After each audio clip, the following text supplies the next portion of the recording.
Bonjour tout le monde, ça me fait plaisir d'animer ce nouveau balado Microscope sur les dernières recherches scientifiques pédiatriques qui ont eu lieu ou qui sont en cours au Québec. On va parler d'enjeux de société, mais pour une fois, avec des pistes de solutions. À chaque épisode, je vais interviewer un ou une chercheuse avec un ou une invitée qui est directement touchée par la problématique. Moi, j'adore la science et je trouve qu'on n'en parle pas assez de façon le fun et accessible. Et c'est beaucoup la science qui nous fait avancer comme société. Mais pour que la science avance, il faut des gens pour la soutenir et c'est exactement ce que fait la Fondation de la recherche pédiatrique. Grâce à elle et à ses donateurs, il y a presque une vingtaine de projets qui sont lancés à chaque année. C'est une fondation indépendante qui soutient différents chercheurs et leurs projets. Je trouve que ce qu'ils font est primordial parce qu'ils aident des projets qui amènent des débouchés concrets et qui nous font vraiment avancer comme société. Je suis actrice, scénariste, je m'appelle Andréane, je suis actrice, scénariste, réalisatrice, herboriste, professeure de yoga et journaliste. Je suis très heureuse d'animer ce balado qui va certainement assouvir un peu ma soif de nouvelles connaissances. Bienvenue tout le monde. Aujourd'hui, on parle du trouble dysphorique prémenstruel, connu pour certains et certaines par l'abréviation TDPM. C'est un trouble cognitif très peu connu, encore très tabou, qui touche environ 6,4% des femmes. En 2025, il n'y a aucun traitement pour ce trouble qui est connu des psychiatres pourtant depuis 2012. Il est entré dans le DSM-5 en 2012. Mais ça pourrait changer cette année parce que 3 chercheurs, dont Jean-François Lepage, chercheur et neuropsychologue, qui est avec moi aujourd'hui. Bonjour. Bonjour. Et ses collègues, Samantha Côté et Hugo Théoret, qui sont co-chercheurs avec lui, ils travaillent tous sur le premier traitement pour le trouble dysphorique prémenstruel. Et je reçois aussi Sarah Rodrigue, qui souffre du TDPM, qui a participé au documentaire L'Automéno sur tout.tv et qui a écrit un livre sur les hormones, Maudites hormones. Allô, Sarah. Allô. Je suis vraiment contente de vous recevoir. Mais avant de plonger et de parler du trouble dysphorique prémenstruel, je veux juste expliquer pour ceux et celles pour qui le cours de bio secondaire 3 est un peu loin, c'est quoi déjà le cycle menstruel? Parce que c'est compliqué, des fois, on oublie ce qui se passe dans notre corps. Alors, le cycle menstruel, c'est accompagné de plusieurs fluctuations hormonales. Et pour quelques femmes, les effets peuvent être sévères jusqu'à développer des gros symptômes prémenstruels qu'on appelle le SPM. Donc, au premier jour du cycle menstruel, c'est le premier jour des menstruations, le taux d'estrogène et de progestérone est au plus bas. Entre les menstruations et l'ovulation, qu'on appelle la phase folliculaire, le taux d'estrogène augmente. Et à partir de l'ovulation, le taux de progestérone augmente aussi drastiquement pour être au plus haut et permettre de maintenir une potentielle grossesse. Si aucun ovule n'est fécondé, la progestérone redescend jusqu'aux menstruations et c'est ce qu'on appelle la phase lutéale ou la phase des SPM. Mais toute cette fluctuation hormonale impacte les femmes de différentes façons. Pour que les hormones aient un impact dans le corps, elles doivent se coller à des récepteurs. Et les études démontrent maintenant que les hormones sexuelles se collent pas juste sur les organes reproducteurs de la femme comme l'utérus ou les seins, mais il y en a beaucoup dans le cerveau. Il y en a beaucoup dans la région du cortex préfrontal ventromédian, qui est une région à l'avant du cerveau qui agit au niveau du jugement, de la raison, de la planification. Il vient inhiber les signaux de peur. C'est comme le frein des émotions, si on peut dire. On en retrouve aussi dans l'amygdale, qui est un détecteur de menaces et de stress, qui nous permet de réagir, de survivre.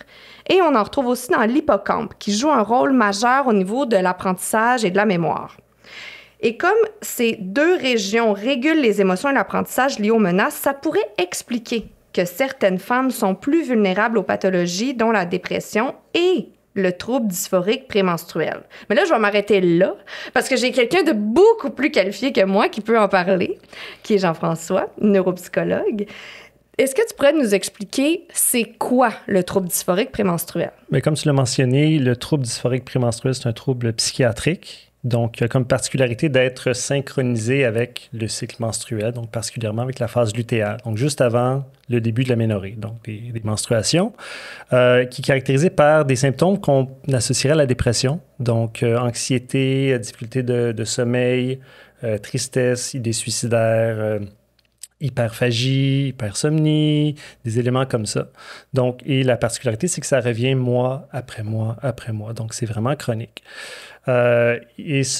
Contrairement au SPM, donc une des particularités, c'est que le niveau de fonctionnement est altéré. Donc, les personnes ont de la misère à occuper leur emploi, ont de la misère à aller à l'école, ont de la difficulté à remplir leurs rôles sociaux, aller voir leurs amis, ces éléments-là. Donc, c'est très incapacitant. Les SPM, c'est déjà pas le fun, mais ça amène une coche supérieure où ça devient vraiment un trouble en tant que tel. Ça touche quand même un nombre substantiel de femmes, comme tu l'as mentionné. Là. Oui, Je pense que tu avais 6,4. En fait, les estimés, ça varie dépendamment des études entre peut-être 2 et 8 des femmes. Donc, c'est quand même des milliers de femmes, si on considère juste la population québécoise, des dizaines de milliers de femmes qui peuvent être touchées par ce trouble-là. Et il n'y a pas de traitement efficace à ce jour. Là. Non, c'est ça. Puis on dit 2 à 8 mais moi, depuis que je connais ce trouble-là, il y en a plein là, que dans les entrevues que j'ai faites ou quand j'en parle, qui me disent « Oh mon Dieu, je comprends enfin ce que j'ai. » Donc, il y a beaucoup de femmes qui ne sont pas diagnostiquées, donc qui n'entrent pas dans ces données-là, j'imagine. Bien, tout à fait, parce que le trouble étant méconnu, il y a beaucoup de femmes qui sont atteintes, qui ne le savent pas. Ils ne vont pas en parler à leur médecin. Même chez les médecins, en fait, si le trouble est méconnu en tant que tel, il y a beaucoup de patientes, puis je pense que Sarah pourra en témoigner, c'est elles qui font l'éducation des médecins par rapport à ce trouble-là. Donc, il n'y a pas... est-ce que maintenant, c'est enseigné aux médecins? Parce que même dernièrement, je parlais avec quelqu'un qui est en médecine puis il ne connaissait pas le trouble. J'étais surprise. Bien, c'est enseigné, mais il faut savoir aussi que les médecins généralistes ont énormément de maladies à couvrir. Donc, ce n'est pas des spécialistes de la santé mentale à proprement parler. Donc, ils vont le voir durant leur cursus médical. Est-ce que ça va être à leur esprit constamment lorsqu'ils vont traiter quelqu'un? Peut-être pas. Puis là, je ne veux pas supputer à la place des médecins qui sont en formation actuelle. Certainement que c'est mieux que c'était. Parce que, comme tu l'as mentionné, le diagnostic officiel date de 2012. Donc, c'est très récent dans l'histoire de la médecine. Donc, les gens qui ont été formés avant ça ou les gens qui ne se sont pas maintenus à jour, qui ont été formés avant ça, bien, probablement qu'ils ne sont pas au fait de ce trouble-là. Ça peut passer inaperçu. Là. Et toi, qu'est-ce qui t'a donné le goût de faire des recherches sur ce trouble? Ben moi, c'est une conjonction d'événements. Donc, je suis nouvellement beau-père de 2 filles qui ont passé à travers le début de l'adolescence. Donc, ça m'a, éveillé ma sensibilité par rapport à tout l'aspect de la santé de la femme, auquel j'étais peut-être pas aussi sensible auparavant. Il y a une de mes assistantes de recherche, donc Samantha Côté, qui m'est arrivée avec ce projet-là. Puis, il y avait également une possibilité de financement qui cadrait avec cette demande-là. Donc, tous ces éléments-là ont fait en sorte qu'on a élaboré un projet qui porte sur mon expertise, là, la neurostimulation, pour traiter donc le trouble de dysphorie prémenstruelle. Et avant de côtoyer tes belles-filles, est-ce que tu connaissais ça? Honnêtement, pas vraiment, non. Et puis, je suis psychologue à la base. C'est donc, quand même... à ma décharge, encore une fois, à ma décharge, ma formation prédate ça, mais je me suis pas maintenu à jour par rapport à ces enjeux-là. Et puis je suis aussi coupable que tous les autres professionnels de la santé qui n'ont pas fait cette démarche-là en tant que telle pour maintenir leurs compétences par rapport à ces éléments-là. Est-ce qu'on sait... Est-ce qu'il y a un pourcentage qui est sorti de femmes qui parlent des symptômes puis qui ne sont pas entendues ou qui sont... Qu'est-ce qu'ils se font répondre, ces femmes-là? Bien, je ne peux pas dire le pourcentage de femmes qui vont voir des médecins puis qui se font répondre « Écoute, c'est rien, c'est normal, c'est avec le cycle menstruel » parce qu'évidemment, c'est dans le cabinet des médecins puis c'est quelque chose qui est difficilement quantifiable en tant que tel. Qu'est-ce qu'ils se font répondre? Je ne sais pas si je suis la meilleure personne pour répondre à cette question-là, mais je pense qu'ils se font souvent dire, écoute, ça vient avec le fait d'être une femme, avec le fait d'avoir un cycle menstruel, puis tough it, là, en gros. Ou ça peut même aller dans une négation des symptômes, là, dépendamment de l'empathie ou de la compétence des professionnels qu'on va aller consulter. Là. Et les jeunes filles qui ont ce symptôme-là, que vous allez commencer là, potentiellement à traiter, elles sont dans quel état? Bien, ils sont en détresse, assurément. Donc, d'une part, il y a une certaine incompréhension. Il y a des jeunes femmes, en fait, qui, lorsqu'on les approche pour les recruter, ne sont pas au courant qu'elles ont le diagnostic. Donc, on fait un devoir d'éducation, pourrait-on dire, dans le recrutement, dans le cadre de la recherche. Puis ils disent « Ah, écoute, c'est ça que j'ai. » Bien, c'est avec ça que je vis. Merci de me l'apprendre. Puis maintenant, ben écoute, on essaie cette thérapie-là, mais on n'est pas nécessairement la solution pour tout le monde. Puis ils peuvent aller voir leur médecin respectif, puis aller demander et éduquer leur médecin par rapport à ça, puis demander un traitement pour eux. Ça ne répond pas à tout le monde, ça ne fonctionne pas chez tout le monde, là, mais on peut quand même tenter des interventions. Puis c'est quoi quand tu dis « Ah, c'est ça que j'ai », c'est quoi les symptômes qu'elles ont? C'est quoi les symptômes qu'on ressent quand on a le trouble dysphorique prémenstruel? Une tristesse très, très, très prononcée. Ça peut être une anxiété très prononcée, là, une incapacité de sortir du lit. Dire aujourd'hui, là, j'aimerais bien ça, moi, aller au travail, là, je suis pas capable. Genre, j'ai de la misère à aller à la toilette, là. Donc, c'est le niveau d'incapacité qui peut toucher les gens qui sont touchés par ça. Quelqu'un qui veut dormir 24 heures dans sa journée, mais dormir pendant 3 jours, là, je veux dire, c'est pas très efficace quand tu as des enfants en garderie ou il faut que tu ailles faire une présentation quelque part. Donc, c'est vraiment incapacitant. Puis les gens, s'ils ne connaissent pas la cause de ça, ils ont juste l'impression de perdre la boule dans une certaine mesure, là. Je pense que c'est important de te rajouter les symptômes physiques aussi. Oui, assurément. Il y a les symptômes psychologiques, mais sont généralement accompagnés de symptômes physiques qui sont complètement incapacitants également. Donc, ça ressemble à se sentir extrêmement gonflé, pas juste un peu, là. On parle de se sentir gonflé, on parle de migraine, on parle de maux d'estomac, on parle de nausées, on parle d'étourdissement.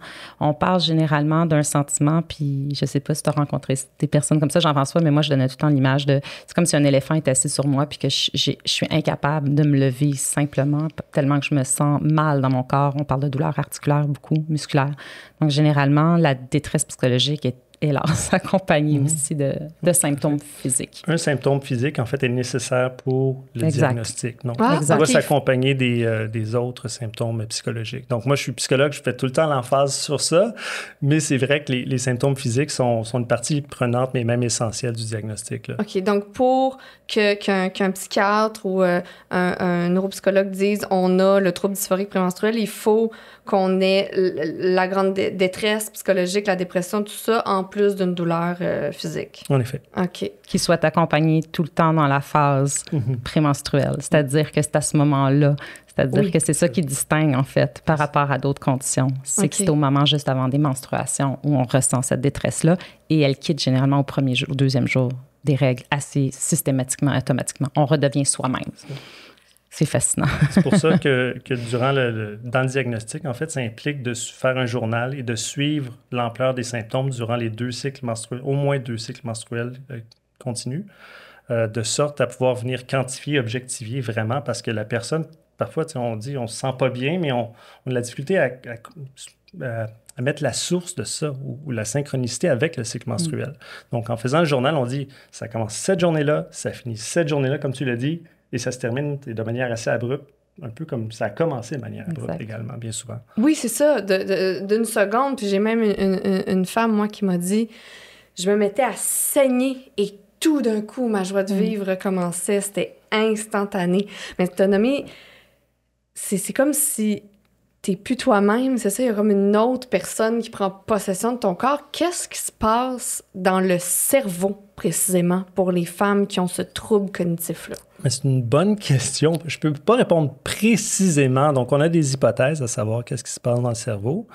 Donc, il faut savoir que, premièrement, c'est pas une fluctuation exacerbée d'hormones chez les femmes qui souffrent de ce trouble-là qui est présente. Donc, la fluctuation en tant que telle est normale. C'est la réaction à cette fluctuation hormonale-là qui, elle, est anormale. OK? Puis anormale, je ne dis pas dans le cadre d'un trouble. Donc, c'est comme exacerbé, pourrait-on dire. Tu as mentionné plusieurs régions précédemment là, du cerveau, donc notamment le cortex préfrontal, cortex dorsolatéral préfrontal, plus majoritairement, qui est impliqué dans la régulation des émotions, qui semble vraiment là, lié à cette condition-là. Il y a des anomalies au niveau des neurotransmetteurs aussi, qui sont observés chez les femmes qui souffrent du TDPM. Donc, là, je ne vais pas entrer dans tous les neurotransmetteurs parce que c'est un peu technique, puis toute la mécanique, mais il y en a un en particulier qu'on appelle le GABA, qui est, on pourrait dire, l'inhibiteur principal du système nerveux central. Donc, un neurotransmetteur qui sert à diminuer l'excitabilité des neurones, qui semble lié à cette condition-là. Donc, qui en a moins, donc, oui, dans cette condition-là. Donc, si on prend un outil pour venir quantifier ça de manière non invasive dans le cerveau, on note que chez ces femmes-là, il y a une diminution de la quantité de GABA dans le cerveau. OK? Puis si on prend une mesure sérique, c'est-à-dire à partir du sang, durant la phase lutéale, on observe également qu'il y a une diminution du GABA circulant. Donc, il semble qu'il y a un lien entre les deux. Et là, vous proposez un traitement pour venir réactiver le neurotransmetteur, le GABA, pour qu'il se transmette là, entre deux neurones. Oui, en fait, on vient jouer sur ce système-là avec un outil qu'on appelle la stimulation magnétique transcrânienne, donc qui est comme une grande cuillère, une bobine là, de cuivre qu'on applique sur la tête, qui émet un champ magnétique qui vient dépolariser des neurones. Et dépolariser des neurones, ça vient juste dire les activer. Donc, on déclenche des potentiels d'action. Donc, les neurones répondent et envoient des influx nerveux dans leurs axones, qui sont leurs petits fils qui sont associés. Et ça, ben oui, ça vient moduler l'activité des régions qu'on pense impliquées dans les symptômes dépressifs, les symptômes anxieux, au niveau du cortex dorsolatéral, mais également dans les régions qui leur sont liées là, fonctionnellement. Donc, dans d'autres régions du cerveau? Oui. OK. Donc, puis je ne vais pas entrer dans les détails ici, mais il y a une région du cerveau qui est sous le corps calleux. Donc, le corps calleux, c'est les grandes fibres qui relient les deux hémisphères ensemble, donc les fibres de matière blanche. Et sur le devant du cerveau, donc, il y a le genou du corps calleux. Puis, sous le genou du corps calleux, il y a le cortex sous-genoual. OK. Donc, c'est ça. Et cette région-là semble réellement cruciale dans l'efficacité du traitement de la stimulation magnétique transcrânienne dans d'autres pathologies qui partagent une symptomatologie vraiment là, qui peut être associée à ce qui est vécu dans le TDPM. C'est ça, parce que c'est un traitement qui est utilisé déjà là, pour traiter de la dépression. Exact. Et là, ça va être la première fois qu'on va l'utiliser pour le trouble dysphorique prémenstruel. Mais c'est quand même assez incroyable là, d'avoir... Il était temps qu'on trouve ça, c'était où dans le cerveau. Comment tu te sens quand tu entends ça, Sarah, que là... C'est sûr que c'est émouvant pour moi. Je suis un peu atterrée, en fait, puis très touchée. Moi, je me bats pour ça, pour qu'il y ait de l'éducation sur le sujet depuis tellement d'années, mais j'ai tellement souffert d'errance médicale, puis de voir un chercheur de surcroît, un homme, qui se penche avec autant d'intérêt sur le sujet et qui comprend la détresse derrière le TDPM. Puis ça me donne à la fois un sentiment de « Mon Dieu, Jean-François, t'aurais sauvé ma vie » et à la fois de l'espoir pour toutes ces jeunes femmes à qui je pense qui sont en souffrance en ce moment. Donc, ça ne peut qu'être de bonnes nouvelles. Mais c'est sûr qu'on a attendu longtemps. Mais c'est le début. Je suis vraiment optimiste.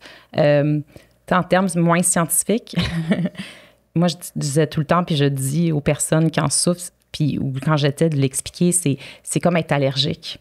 On se sent allergique à nos propres hormones.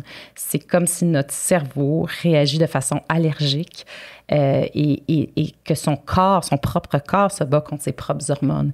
Et dans ce que tu as dit, ce que je trouve super important, c'est qu'il y avait beaucoup de méconnaissances, puis on avait tendance à répondre à des personnes qui vivaient ce type de symptômes-là comme s'il y avait un débalancement hormonal. Donc, on essayait de régler le problème avec des crèmes progestérone ou en expliquant, bien, vous avez juste un débalancement hormonal, alors que puis tu l'as tellement bien dit, c'est pas du tout à propos d'un débalancement hormonal, c'est à propos de notre réaction à une fluctuation qui est tout à fait normale. Donc, moi, ce que ça fait, c'est que ça me donne espoir. Puis je te remercie parce que je suis vraiment touchée d'être ici puis de voir quelqu'un qui se préoccupe autant de la santé des femmes, puis des jeunes femmes encore plus, à laquelle je pense. Mais comme je suis inondée de messages de détresse, je pense à celles-là qui auront peut-être la chance de bénéficier du traitement. J'ai une petite question. Est-ce que, puis parce que je veux le démystifier, parce qu'on me l'avait proposé, est-ce que ça s'apparente à ce qu'on pourrait nommer, mais vraiment de façon vulgarisée, à des chocs électriques? Est-ce que, parce qu'en psychiatrie, on en parle de l'utilisation, puis on dit le mot non scientifique, je sais que c'est pas ça, mais de choc électrique, est-ce que tu veux un peu me dire s'il y a une différence ou démystifier le fait que ça ressemble à des chocs électriques? En fait, il y a une énorme différence entre les deux, là. Donc, la stimulation magnétique transcrânienne, premièrement, est non invasive, OK? Elle fait pas mal. On l'applique, le traitement est court, est indolore. Combien de temps? En fait, on peut le faire sous différents régimes, là, mais ça doit être une dizaine de minutes, OK? Donc, on fait ça une dizaine de minutes. Ce qu'on va établir aussi, c'est la dose-réponse. Donc, est-ce qu'il en faut plus? Est-ce qu'il faut le répéter à chaque mois? Mais ça, on ne le sait pas encore parce qu'on est les premiers à le faire. Exactement. Ouais. J'aimerais ça avoir les réponses tout de suite, mais il faut faire l'étude pour réellement être en mesure de le faire. Mais ce n'est pas du tout comme les chocs électriques. Okay. La similitude qu'on pourrait mettre entre les deux, c'est que les deux vont venir activer des neurones. La différence, c'est que c'est beaucoup plus organisé en utilisant une stimulation magnétique transcrânienne parce que le champ magnétique est restreint. OK? Alors que si tu passes un courant électrique entre les deux tempes, le courant électrique va passer à peu près partout. OK? Donc, c'est beaucoup moins focal. Il y a beaucoup plus d'effets secondaires, des pertes de mémoire. Il y a beaucoup plus... C'est vraiment deux... je n'aime même pas ça de dire deux ordres de grandeur parce que c'est pas sur le même tableau, là. OK, carrément. OK. Ça répond bien. Ça rassure un petit peu aussi. Bien, pas un petit peu, beaucoup. Ouais. C'est très sécuritaire. C'est extrêmement sécuritaire. Ça va faire moins peur aux personnes aussi. Oui. De le comprendre. Oui, puis c'est 10 ça. minutes, qu'est-ce qu'on donnerait pas? Toi, Sarah, justement, ça a commencé comment, tes symptômes? C'est quoi ton premier souvenir de faire « Ah, il y a quelque chose dans mon corps qui se passe, je pense que c'est pas normal ». Bien, c'est sûr que je remonte tout le temps à mes premières menstruations vers l'âge de 13 ans. Puis ce qui est difficile, c'est que sur le coup, on comprend pas que c'est pas normal, mais on est souffrante. Donc, ça m'a pris beaucoup d'années après pour comprendre que c'était probablement pas normal, mais c'est sûr que j'ai quand même le premier souvenir de mes premières règles, sans comprendre donc que j'allais avoir des menstruations, mais où j'étais dans un état très rapidement dépressif. Donc, j'étais une jeune femme, certes hypersensible, comme je le suis toujours, mais surtout heureuse, avec beaucoup d'amis, une vie sociale, une vie académique assez facile, entourée, bref. Et dès mes premières menstruations, j'ai ressenti des symptômes psychologiques assez sévères. Et là, ça prend, comme tu le disais, ça prend plusieurs mois, sinon années, à comprendre qu'il y a une synchronicité entre les symptômes et le début des menstruations. En fait, pas le début, mais la phase prémenstruelle. Donc, puis les symptômes duraient à l'époque, au début, là, au tout début, entre, disons, 3 à 4 jours quand ça a commencé. Puis c'est du jour au lendemain, je me réveillais. Donc là, on parle de l'adolescence, exemple, le début d'adolescence. Je me réveillais du jour au lendemain avec un sentiment, justement, de grande détresse inexplicable, de forme de paranoïa, d'une hypersensibilité où là, les amis qui pourtant m'entourent de la même façon, les parents qui m'aiment de la même façon, tout ça, bien, tout devient questionnable. Tu sais, tout est remis en question, en fait, et on a l'impression de perdre un petit peu la notion même du rationnel. On a l'impression un peu de devenir folle, pas vrai, c'est ça le terme. On a l'impression, on ne l'est pas, mais on a l'impression de devenir folle. Beaucoup de solitude et aussi une incapacité vraiment au niveau du cerveau là, de se concentrer. Donc, aller au cours devient difficile, retenir l'information devient difficile. Physiquement encore, je le disais, on ressent de l'immense fatigue, une léthargie même. Donc, tout devient un combat au quotidien. Donc, c'est comme ça que ça a commencé. Puis, bien, tout ce que ça a fait dans ma vie après, jusqu'à l'âge de 42 ans, ça a été s'aggraver en intensité, au point, évidemment, d'avoir des idéations suicidaires très, très fréquentes et à se prolonger dans le temps. Puis c'est souvent ça qui arrive. C'est pas toutes les femmes, il faut le dire, dont le trouble dysphorique prémenstruel se déclenche aux premières menstruations. On constate souvent que le TDPM va se déclencher à des moments clés hormonaux dans la vie. Donc, pour certaines, c'est la grossesse. Pour certaines, effectivement, c'est le début des menstruations. D'autres moments, c'est des traumas. Donc, moi, dans mon cas, c'était au début des menstruations. Puis tout ce que ça a fait, c'est que là, la période de trouble a commencé à se prolonger d'année en année en année pour finir où j'étais alitée tous les mois. Hein, parce que c'est ça c'est là où il faut marquer le coup, il faut comprendre la réalité d'une personne qui vit ça tous les mois. Mais c'est ça, il n'y a pas de pause. Et c'est un éternel recommencement. Et à la fin, moi, avant, jusqu'à 42 ans, je vivais 10 jours par mois, tous les mois au lit, sans pause. Mais quand tu vois la date arriver où tu te dis « Hey, ça va commencer », l'anxiété vient monter. Donc, même ta période où tu n'es pas dans tes idées noires, j'imagine que Tu dois même avoir de la misère à reprendre le dessus. Toute ta vie est dictée par ce trouble-là, finalement. Absolument. Puis c'est intéressant ce que tu dis parce qu'en fait, la période après, c'est-à-dire au moment du début des menstruations où là, le trouble se dissipe un peu, on est en rattrapage. Alors, on rattrape tout ce qu'on a perdu, tout le temps qu'on n'a pas eu. Alors, quand tu es adolescente ou jeune adulte, ben, c'est les devoirs ou c'est les parties ou c'est l'amoureux ou l'amoureuse. Et après, c'est plus tard, ben, c'est le travail. Puis après, c'est les enfants, donc les tâches, que ce soit les tâches ménagères, administratives. C'est comme si tout est concentré. On a à peu près 2 semaines là, où on sait qu'on peut être efficace. Et je dirais, pour l'avoir constaté chez plusieurs personnes aussi qui en souffrent, il y a une forme de trauma. La répétition crée une forme de trauma, puis le cerveau l'enregistre aussi. Puis je pense que ce qui est difficile, c'est que malgré tous les efforts qu'on fait, parce que il y avait tellement peu de connaissances qu'on tente à tout prix de trouver des solutions, malgré qu'on fasse du yoga, de la méditation, qu'on mange bien, qu'on fasse le sport, on fait tout ce qu'on nous dit de faire pour aller mieux. Ça revient comme un tsunami dans la gueule un petit peu. Donc, c'est ça qui est compliqué aussi, c'est que malgré tous les efforts pour avoir un corps équilibré, un esprit équilibré, ça nous rentre dedans, peu importe, en fait. Donc, on est beaucoup en survie, je dirais. Ouais. Et ça a été quoi ton parcours scolaire, toi, avec ce trouble-là? Bien, je pense que, premièrement, je parle d'une position de privilégié. Puis c'est important de le dire. Je parle d'une position de privilégiée parce que ma mère a rapidement compris. On n'avait pas le diagnostic. Il faut dire que moi, mes premières menstruations, donc mes premiers symptômes ont commencé à 13-14 ans, puis j'ai eu mon premier diagnostic vers 35 ans. Et en toute cette période-là, j'ai cherché désespérément la cause. Et donc, je parle d'un point de vue privilégié parce que j'avais une mère qui, sans connaître le trouble dysphorique prémenstruel, a compris qu'il y avait quelque chose, une sensibilité hormonale. Donc, j'ai une mère qui m'a accompagnée, qui a compris, et j'étais une jeune femme qui avait relativement de la facilité, entre guillemets, à l'école.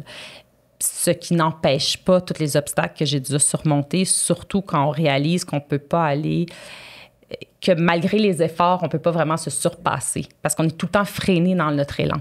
Donc, j'étais une très bonne élève, j'étais chanceuse parce que j'avais une facilité. Je ne peux pas imaginer, puis je pense souvent à ceux et à celles qui ont des difficultés à l'école. Je ne sais pas comment j'aurais surmonté ça. Il y en a qui doivent arrêter, j'imagine. Moi, je connais une fille qui n'a pas pu... elle a fini son secondaire, mais après ça, ça a été terminé. Là, elle n'a pas pu... Mais après ça, les emplois aussi que tu veux faire, ça a un impact. N'importe quoi, là. Ça a un impact sur toute la vie. C'est-à-dire que moi, j'avais des immenses ambitions, que ce soit académique ou professionnelle. Puis encore une fois, j'ai été chanceuse dans ma malchance, dans le sens que j'ai été accompagnée, puis dans le sens que j'ai pu avoir une espèce d'équilibre qui me permet de passer à travers. Puis aussi, il faut le dire, il faut que je me donne le crédit, j'étais extrêmement déterminée. Oui. Mais au niveau professionnel, puis je le dis, moi, je rêvais d'être soit Oprah, ou secrétaire des Nations Unies. C'était pas mal mes 2 choix. Puis rapidement, j'ai été confrontée au fait que pour ça, il faut être compétitif, il faut se lever à l'heure, il faut se lever plus vite, plutôt que les autres. Il y a un esprit très compétitif dans le monde du travail. Puis là, moi, je suis de la génération où il n'y en avait pas vraiment de travail. Donc, rapidement, ma condition me rappelait à l'ordre. Et ce qui est drôle, c'est qu'on oublie à chaque mois. Je sais pas si c'est ça que tu vois. C'est qu'on oublie. C'est ça que je voulais savoir. Parce qu'il y en a plein qui disent, voyons, là, parle-toi, mais à chaque fois, je sais pas. T'oublies que tu vas t'en sortir. T'oublies que ça va durer 3 jours. À chaque fois. Tu tombes dans ton gouffre. À chaque fois, t'oublies, donc tu fais des plans, donc tu te dis que tu vas être capable, donc tu recommences la formation que t'as pas, où tu te replonges dans le dossier de travail, puis là, floup, ça te reprend, puis là, tu retombes, puis là, tu te relèves. Donc, c'est sûr que, ça a un impact sur... Puis je veux pas décourager les personnes qui nous écoutent, c'est vraiment important, c'est-à-dire que j'ai réussi à avoir une carrière, j'ai réussi à avoir une famille, j'ai réussi à être en forme, j'ai réussi à avoir un cercle d'amis extraordinaire, j'ai voyagé, j'ai une vie emplie extraordinaire, mais ça reste que c'est le parcours quand même d'une survivante. Et donc, je ne veux pas décourager, c'est tout à fait possible de le faire, mais il faut adapter sa vie à la condition quand on n'a pas de remède. Donc, avoir un journal, puis ces journées-là, on se met rien, puis le voyage, on le repousse un peu? On les bloque. On bloque. En fait, mes agendas étaient barrés pendant au moins une semaine où je devais déplacer, refuser des rendez-vous. c'est ce qui aide le plus, c'est de prévenir. Donc, même si mon cerveau ne comprenait pas que ça allait revenir parce qu'on est empli de foi, hein, c'est ça, c'est l'espoir, c'est ça qui nous fait vivre aussi, bien, mon agenda me le rappelait rapidement quand je voyais. J'ai la chance aussi que j'étais régulière. Il faut penser à celles qui ne sont pas régulières, qui n'ont pas un cycle régulier, qui ne peuvent pas vraiment deviner que leur symptôme est annonciateur des menstruations. Moi, j'avais un cycle régulier, ce qui me permettait de barrer une semaine entière dans mon agenda en disant « je ne pourrais pas ». Puis ça suppose aussi une communication avec, puis de ne pas avoir peur. Parce que là, il faut revenir sur l'essence même de, quand on parle de cycle menstruel, c'est encore tabou. Quand on parle même pas de troubles dysphoriques prémenstruels, qu'on parle d'endométriose, qu'on parle de toutes les conditions qui partent du cycle menstruel et qui causent de la souffrance, parce qu'un PM peut être souffrant, les crampes sont souffrantes, il y a plein de tabous. Il faut penser à ça, puis après, de là, se dire, OK, maintenant, ce qu'il faut faire, c'est de parler aux personnes avec qui on collabore, que ce soit l'enseignant, que ce soit le patron ou la patronne, que ce soit le collègue ou la collègue, et l'annoncer. Parce que sinon, on perd une chance d'éduquer les personnes autour de nous, mais aussi on se fait du mal à soi parce que les gens ne comprennent pas qu'on puisse être à la fois la personne enthousiaste, déterminée, professionnelle, heureuse, amoureuse, et du jour au lendemain devenir ce monstre qui est prêt à tuer tout le monde, qui veut peut-être aussi une part d'elle mourir et qui est certainement pas efficace. Et ça se passe... C'est vraiment déconcertant pour les gens autour aussi qui nous accompagnent. Comment ça se passait avec ton cercle d'amis, tes amis de filles? Quand ça arrivait soudainement, comment ça se passait? Bien, comme je n'avais pas de diagnostic, moi, je disais je suis en SPM. J'avais comme compris que c'était un SPM. Là, le plus gros diagnostic que j'ai eu, le plus clair, c'était vous avez un SPM, donc syndrome prémenstruel sévère, extrême.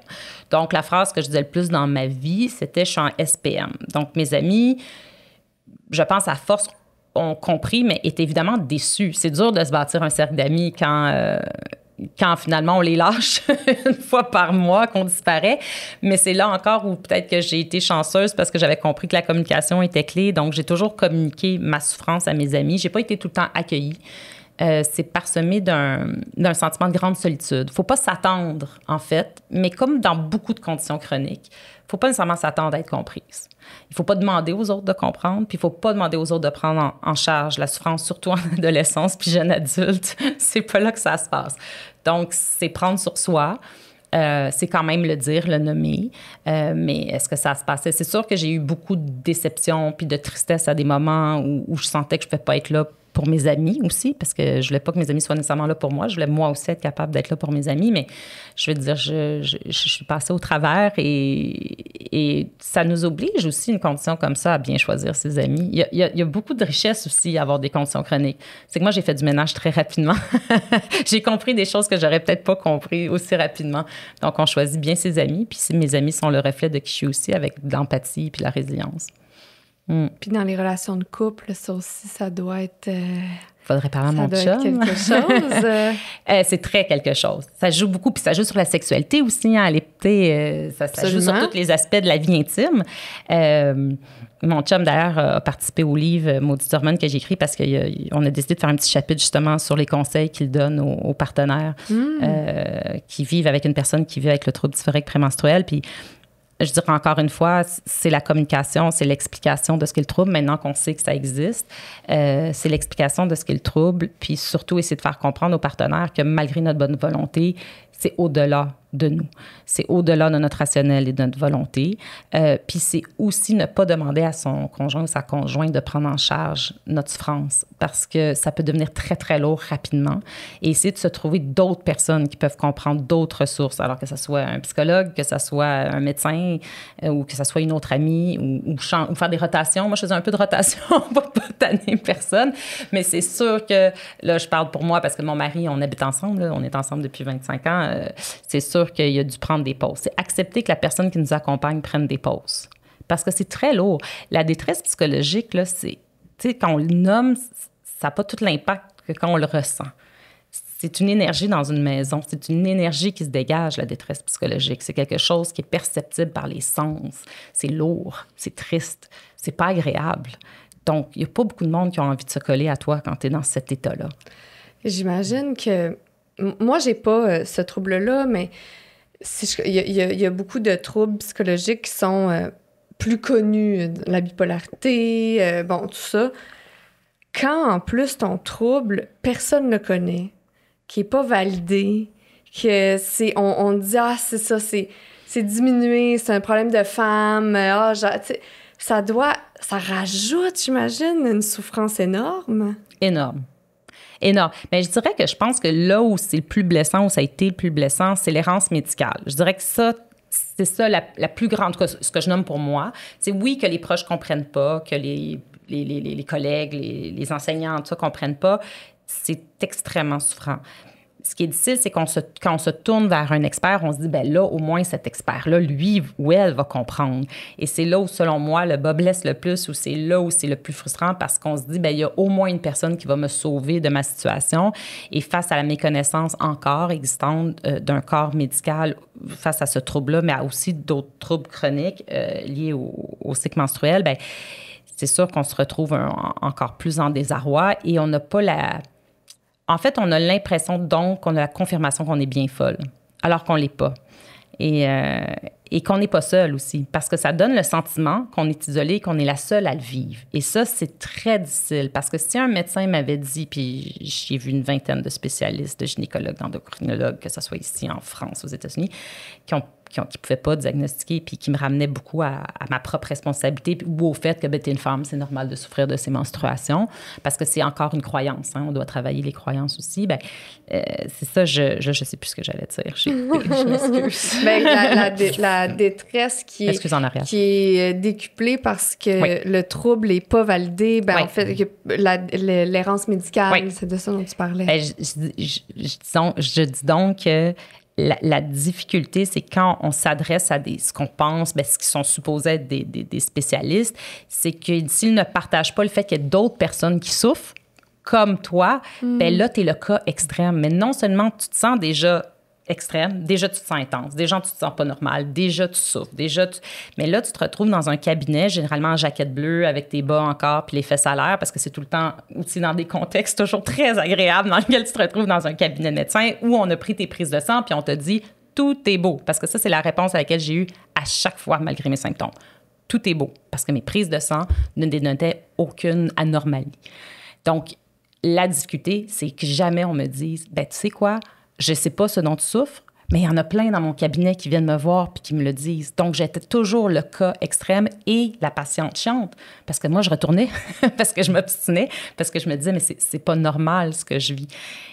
Donc, c'est toute l'accumulation de ces méconnaissances, de l'ignorance, des mauvaises croyances aussi, du tabou autour du cycle menstruel qui enfonce un petit peu la tête plus dans l'eau. Parce que je dirais qu'on est souvent en survie. Puis là, c'est comme si une main qui te rabaisse la tête dans l'eau puis qui te dit, là, tu restes un petit peu, noie-toi un petit peu plus. Ouais.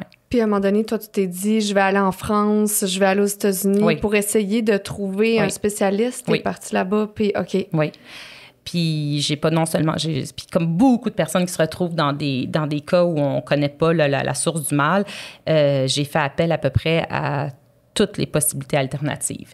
Ça veut dire que j'ai dépensé probablement l'argent que je gagnais quasiment au complet à un moment donné dans les méthodes alternatives parce que face à la détresse, mais aussi à la méconnaissance du corps médical, il fallait que je me tourne vers d'autres personnes.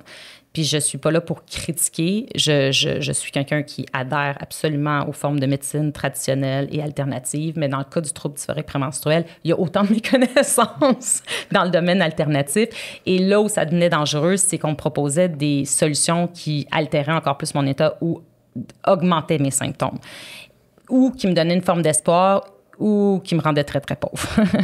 Donc, oui, parce que des fois, c'est très, très cher. C'est souvent très cher. Ouais. Puis on nous promet beaucoup de choses. Puis il y a une méconnaissance dans ce domaine-là aussi.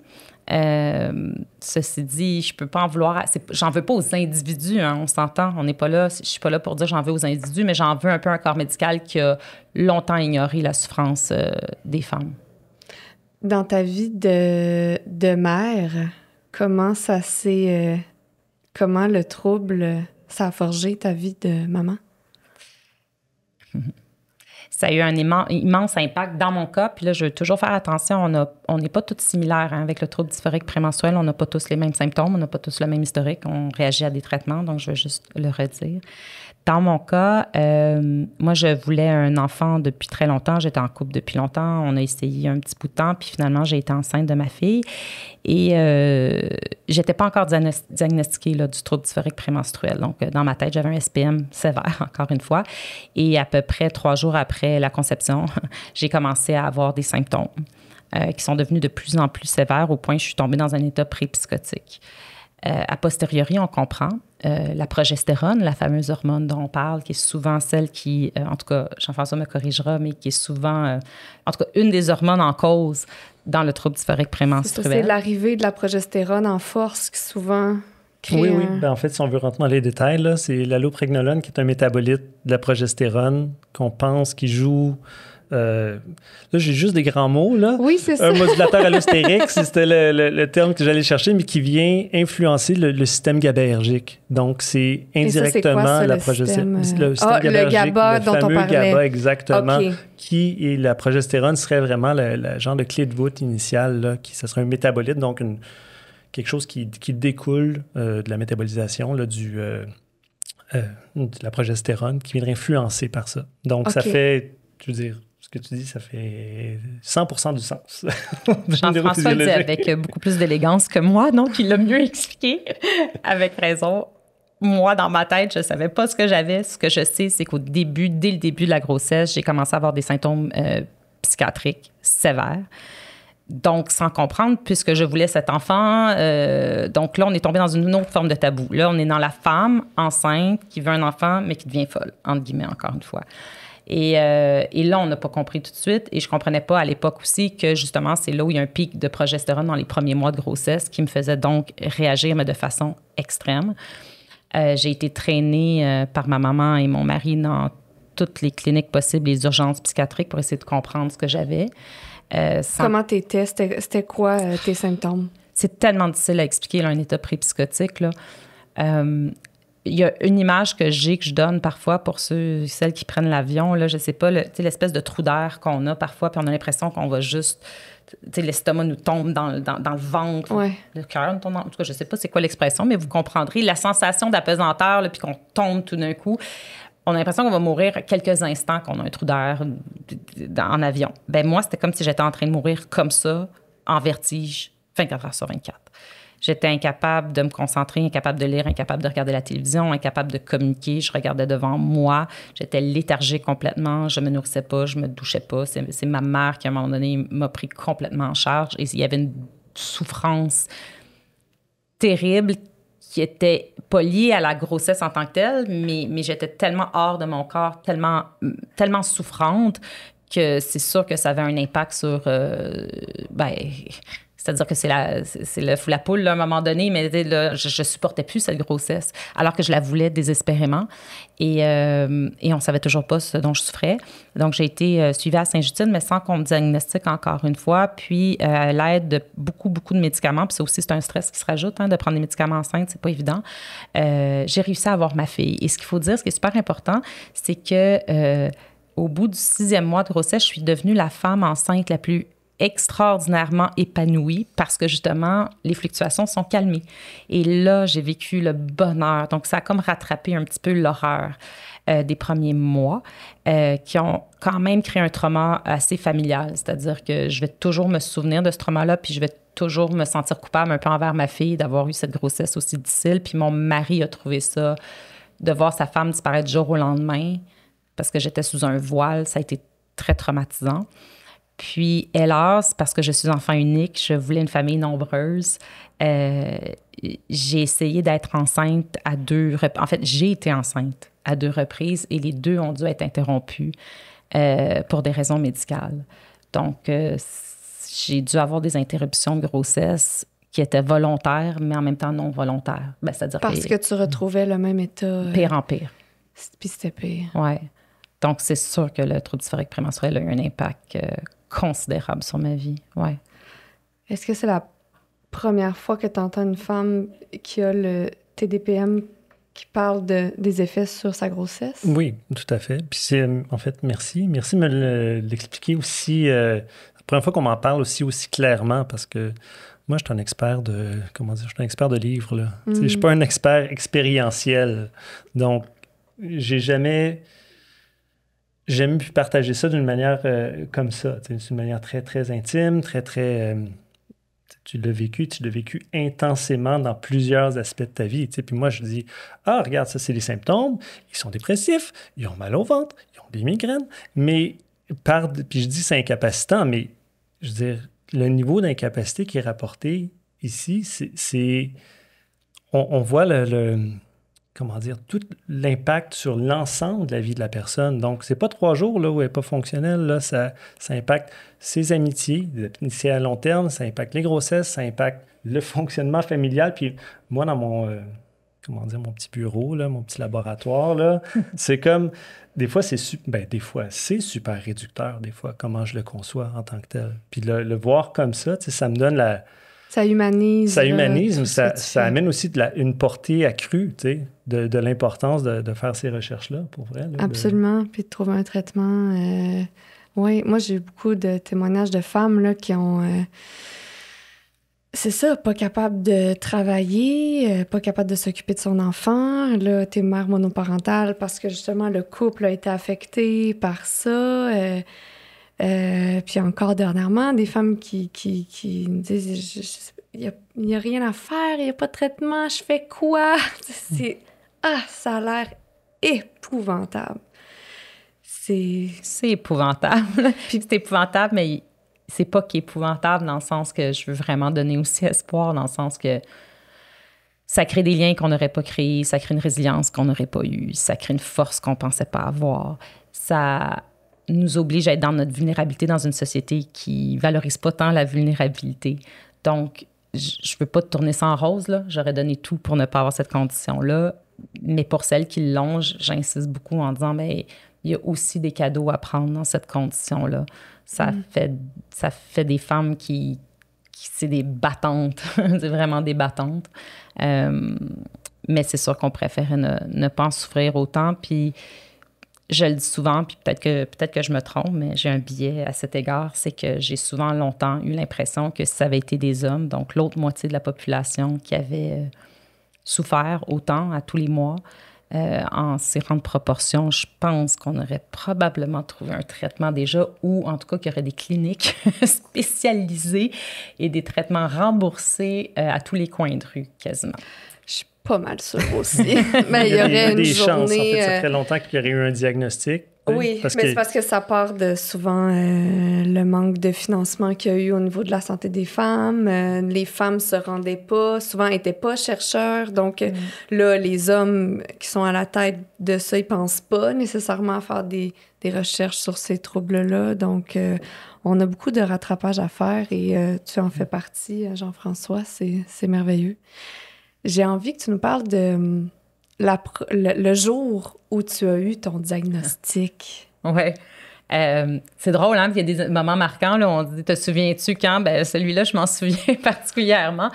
En fait, après toute cette quête-là, dont je vous ai parlé auprès des spécialistes, puis tout ça, puis mes grossesses aussi, il y a une très bonne amie qui m'a dit, écoute, je ne sais pas si ça va t'aider, mais il y a une spécialiste en psychiatrie périnatale à Québec. Va donc la rencontrer. Puis honnêtement, je suis allée de reculons en me disant « Ah non, pas une autre. Pas une autre spécialiste qui va me retourner la responsabilité. » Puis j'y suis allée et sans aucune attente. Puis je me suis assise devant elle et cette psychiatre, en moins à peu près de 5 minutes, m'a regardée puis m'a dit « Mais c'est tellement évident que tu souffres du TDPM. » Je sais où j'étais assise, je me souviens ce qu'il y avait sur les murs, je sais ce que je portais, je me souviens du silence aussi dans la salle. À même pas concevoir avec... En plus, ça me le dit avec tellement de facilité, de légèreté puis d'évidence que j'en revenais juste pas qu'on puisse avoir un nom à cette condition. T'avais jamais entendu ça avant? Puis, tu sais, l'Internet existait, là. Tu sais, je veux dire, c'était pas le temps des cavernes, j'avais quand même... J'ai l'équivalent d'un postdoc, probablement, dans le domaine, là. Puis jamais le mot trouble dysphorique prémenstruel est ressorti à aucune de mes recherches. Aucun spécialiste m'en avait parlé. J'ai tout de suite compris. Elle m'a expliqué déjà à la base, elle avait déjà la connaissance, ou elle m'a expliqué, puis elle a eu l'intelligence tout de suite de m'expliquer en disant « Sarah, c'est pas un débalancement hormonal, tu n'es pas folle, tu as une réaction allergique au niveau de ton cerveau. » Ça a été à la fois un soulagement extraordinaire, puis à la fois un sentiment... Je pense que j'étais consternée, là, je devrais dire. Mais ce qui est délicat avec ça, bien, premièrement, il faut dire, la psychiatre a pu me diagnostiquer aussi rapidement parce que je faisais déjà un journal depuis très longtemps. Là. Je suivais mes menstruations. J'étais mon propre cas d'études. Donc, c'est pour ça qu'elle a pu me diagnostiquer très rapidement. Puis quand je lui ai parlé de mes grossesses, pour elle, c'était l'évidence après. La difficulté peut-être que suivie, c'est qu'une fois que tu as le diagnostic, ben les solutions qui m'étaient proposées, je les avais pas mal toutes essayées. C'est ça, c'est quoi, Jean-François, les solutions, les traitements en ce moment qu'il y a qui sont peu efficaces, là, on le sait, mais qu'est-ce qui existe pour une femme qui... Bien, il y en a quelques-uns, comme ils ne sont pas exactement, c'est le problème, ils ne sont pas efficaces, là. Donc, l'hormonothérapie qui peut être donnée. Il y en a pour qui ça empire les symptômes, il y en a pour qui ça empire. Même. C'est vraiment de l'essai et erreur, là. Je dirais pas plus souvent de l'erreur que de l'essai, mais souvent, ça ne fonctionne pas. Donc, ça, c'est une des premières lignes de traitement. Par la suite, c'est les antidépresseurs, là, les inhibiteurs de recapture de sérotonine sélective, donc les IRSS, qu'on peut donner soit de manière sporadique, donc à chaque mois, quelques jours avant, dans la phase lutéale, avant l'apparition des symptômes, ou de manière continue, qui semble être un peu plus efficace que celle donnée là, de manière sporadique. Ceci dit, ben c'est ça, on prend des médicaments, c'est-à-dire durant toute notre phase de procréation, c'est-à-dire de 13 à 55 ans, sur les antidépresseurs. Puis ça ne marche pas chez tout le monde. Il n'y a pas tout le monde qui veut prendre ces médicaments-là. Il y a des effets secondaires qui sont assez notables, là, disons-le. C'est ça. Puis c'est surtout que c'est pas efficace. Je veux dire, je pense qu'il y a beaucoup de gens qui toléreraient des effets secondaires s'ils savaient, si ça marchait réellement. Réellement, mais en plus, j'oublie que c'est ça. C'est de 13 à comme 45 qu'il faut que tu prennes ça. Là. C'est pas j'ai une dépression, je prends des antidépresseurs pendant 1 an, 2 ans pour m'en sortir. Là. C'est toute ta vie. C'est lourd. C'est lourd, oui. Oui. Bien, surtout, comme tu le dis, Jean-François, puis encore une fois, il y en a pour qui certains antidépresseurs sont plus efficaces que d'autres. On est vraiment dans l'essai-erreur, on n'a pas le choix. Donc, déjà, ça, c'est compliqué parce qu'il y a des effets secondaires vraiment sévères pour certaines personnes. Mais après, ouais, c'est lourd. C'est lourd pour prendre des antidépresseurs toute sa vie. Je pense que dans mon cas, par exemple, les antidépresseurs ont juste fait en sorte que ça me tenait la tête hors de l'eau. C'est-à-dire que ça ne guérissait pas mon trouble dysphorique prémenstruel, mais c'est sûr qu'à force d'avoir des symptômes tous les mois qui revenaient, il y a aussi une dépression qui s'installe, qui est juste liée à sa condition, qui n'est même plus liée, c'est-à-dire qui est liée juste à la bataille à mener à chaque mois, puis aux conséquences que ça peut avoir sur sa vie. Donc là, clairement, ça m'a aidé à garder la tête hors de l'eau. Il faut dire qu'il y a beaucoup plus de tentatives de suicide chez des personnes qui souffrent de TPM, des TPM. Fait que, dans ce cas-là, peut-être que c'est même la base pour juste comme réduire les idéations suicidaires, en tout cas. Surtout chez les adolescentes, ils ont 2 fois plus oui, mais il y a 2 risques. fois plus de risques de mort prématurée que les femmes qui n'en sont pas atteintes. Donc, ça donne un ordre de grandeur, là. C'est quand même assez tragique comme statistique, là. Oui. Et si une adolescente, une femme qui écoute le balado, qui dit « Hey, moi, je pense que j'ai ça, là, elle fait quoi, Jean-François? » Qu'elle aille voir son médecin de famille, si elle en a un, tu sais. C'est la porte d'entrée, en fait, dans le système. Donc, on va aller voir notre médecin. On explique nos symptômes. On peut parfois devoir faire de l'éducation avec le médecin en tant que tel. Puis, idéalement, arriver avec un journal documentant les cycles menstruels avec l'ampleur des symptômes. Déjà, ça pourrait déjà être quelque chose qui est fait. Quelque chose, puis tu sais, des fois, on faut un peu forcer la note peut-être pour, mettre tout sur la table et cuit dans la bouche, comme on dit, là, pour par la suite avoir une référence si besoin. Bien, probablement que le médecin peut se sentir à l'aise de prescrire ou non des antidépresseurs ou non, qui va être probablement la première ligne de traitement, ou de référer en psychiatrie. Est-ce que c'est juste un psychiatre qui peut diagnostiquer le TDPM? Non. Non? Non. Les médecins sont habilités à faire ce diagnostic-là. Ils sont habilités également à prescrire des antidépresseurs. Ils ne sont pas tous à l'aise de le faire, ceci dit. Donc, ça va être, encore une fois, dépendamment du professionnel de la santé qu'on va avoir. Mais par la suite, il faut consulter là, les médecins. C'est vraiment la première ligne de traitement. Puis, j'aimerais ça dire, ben moi, je m'ouvre une clinique demain, puis on fait un traitement avec la TMS, la stimulation magnétique transcrânienne. Mais d'une part, on n'est pas rendu là, puis ça va prendre quand même un certain temps avant d'une part, avoir les résultats et d'organiser quelque chose. C'est que c'est efficace, là, de plus grande ampleur. Ça va être un démarchage assez long. Là. Combien de temps on parle à peu près? Combien de temps pour avoir espoir? J'aime pas ça me lancer dans la pression. Mais on parle-tu d'un an, de 10 ans, de... Bien, ça dépend. Des recherches qui peuvent aller plus vite que d'autres. Évidemment, on est tout le temps... Moi, en tant que chercheur, je suis tout le temps victime du financement, là. Donc, si tu me donnes 5 millions, je peux te faire une plus grande étude beaucoup plus convaincante que si tu me donnes 10 000 Fait que une chose va mener à une autre, c'est ça. Donc, au début, on fait une preuve de faisabilité, avec montrer est-ce que les patients, il y adhèrent bien au traitement, est-ce qu'ils ont des symptômes qu'on n'avait pas prévus, est-ce qu'il y a des incapacités auxquelles on n'avait pas, en tant que chercheur, pensé. Je ne sais pas, ça peut être juste se déplacer quand c'est le temps, ça peut être... nous, on dit qu'il y a peu d'effets secondaires, mais peut-être qu'elles, dans leurs conditions particulières, ils vont nous rapporter quelque chose qu'on n'avait pas noté puis qui n'a pas été rapporté dans d'autres conditions. C'est peu probable, mais quand même, il faut faire ces premières étapes-là pour pouvoir aller aux prochaines étapes, puis des études de plus grande ampleur, puis avoir des démonstrations plus convaincantes pour vraiment que les autorités là, de régulation reconnaissent le traitement comme étant efficace, puis étant comme une intervention là, reconnue et couverte idéalement par le régime de santé. RAMQ. Mais est-ce que, mettons, dans 5 ans, on peut espérer qu'une femme... Je ne vais pas me lancer sur un temps là, en tant que tel. Ça peut être quand même assez long. Ça a été assez long pour la dépression. Mais ça a pris combien de temps pour la dépression, mettons? Ça a pris une dizaine d'années pour la dépression, je pense. Entre le moment où ça a commencé. Mais le truc, c'est que par la suite, pour la dépression, puis pour d'autres troubles, une fois que la dépression a été homologuée, ça a été beaucoup plus rapidement. Pour le trouble anxieux, comme ça a été plus rapidement. Puis je pense que l'outil étant maintenant plus connu, plus commun, plus démocratisé, bien, on n'en retrouve pas dans toutes les cliniques, là, mais comme on retrouve certaines cliniques à Montréal puis à Québec. Je ne dis pas qu'ils vont faire des interventions pour ça, mais pour la dépression, par exemple, il y a des cliniques qui sont privées qui sont présentes. Bien, il y a probablement plus d'études. Puis advenant qu'il y a des données probantes qui montrent l'efficacité, bien, probablement que ces traitements-là pourraient être offerts dans ces cliniques-là. Bon, on va espérer que... Oui, c'est ça, que ça va aller vite quand même, mais ça revient à ce qu'on disait tout à l'heure, le financement qui est important pour les recherches. Est-ce que toi, tu as vu une différence dans le fait que là, est-ce qu'il y a eu plus d'engouement parce que c'était pour la santé des femmes? Est-ce qu'il y a eu une différence dans toi, la façon de financer ce projet-là? Bien, il y avait de l'engouement de la part de la Fondation de recherche pédiatrique pour ce projet-là. Puis, comme on en parle maintenant, moi, je n'ai jamais fait un projet qui a autant eu de résonance, je vais vous le dire. Là, j'ai fait plein de projets, ça fait 20 ans que je fais de la recherche. Là.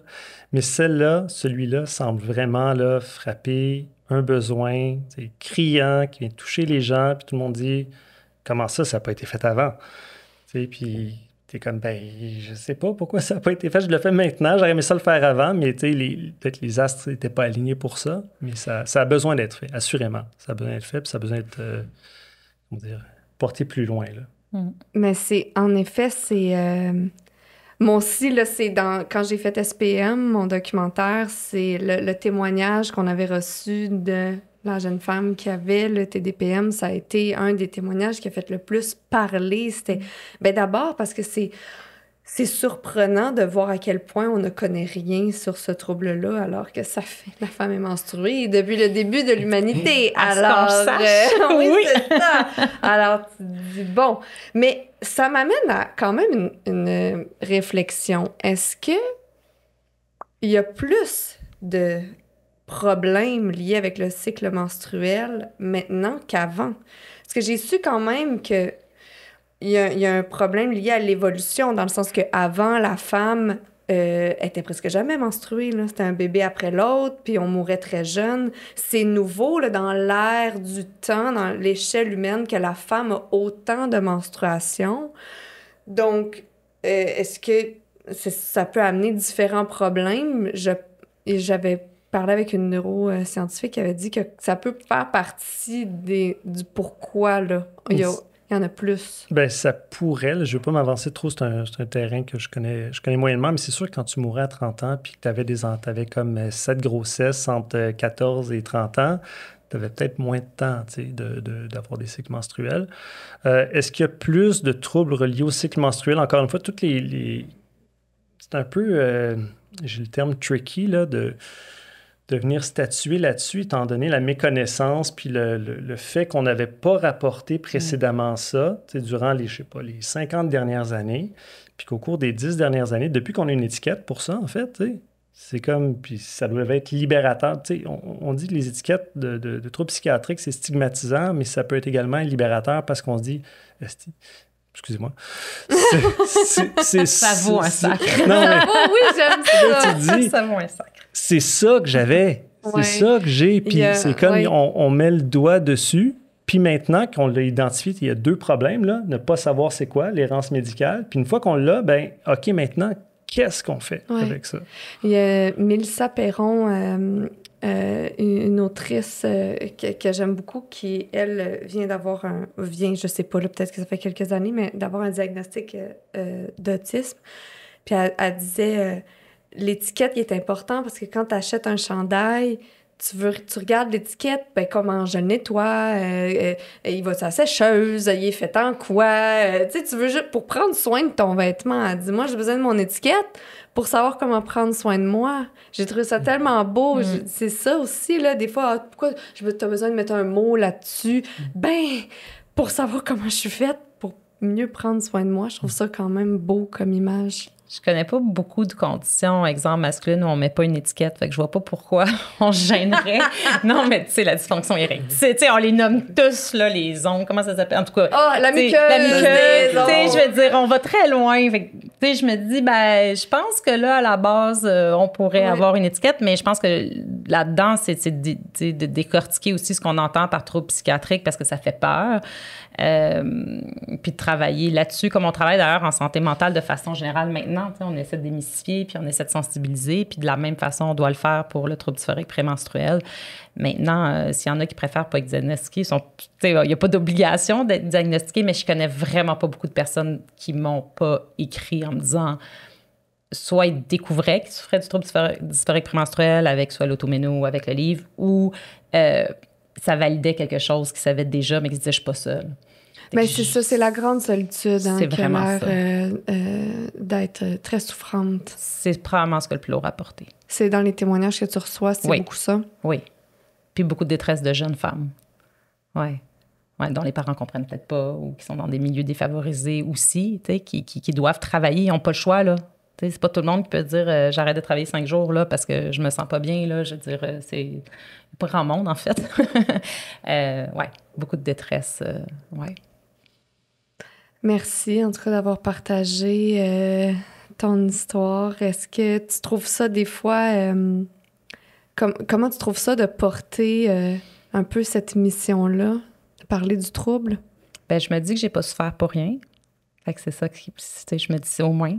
Ça a servi à ça. Des fois, c'est lourd.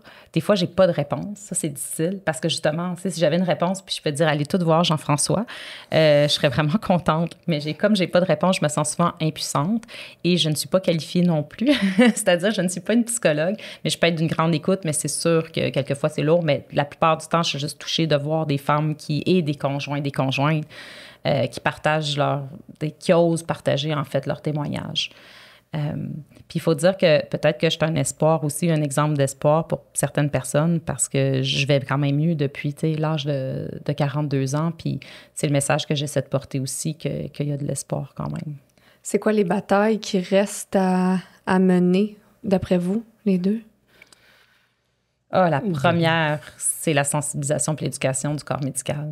Il y a des infirmières qui m'écrivent, il y a des médecins qui m'écrivent, qui me disent « on n'a jamais vu ça dans notre cours » ou « on l'a vu 15 minutes sur une ou 2 slides de PowerPoint passés. » Je pense que c'est la première bataille à mener. Je pense qu'il y a des professionnels qui sont maintenant au fait et il faut qu'il y ait vraiment que ça soit inséré dans le cursus académique, ça devrait même plus être un choix, puis c'est pas 15 minutes, là, c'est des journées entières à passer à parler de la santé des femmes au niveau gynécologique et psychiatrique.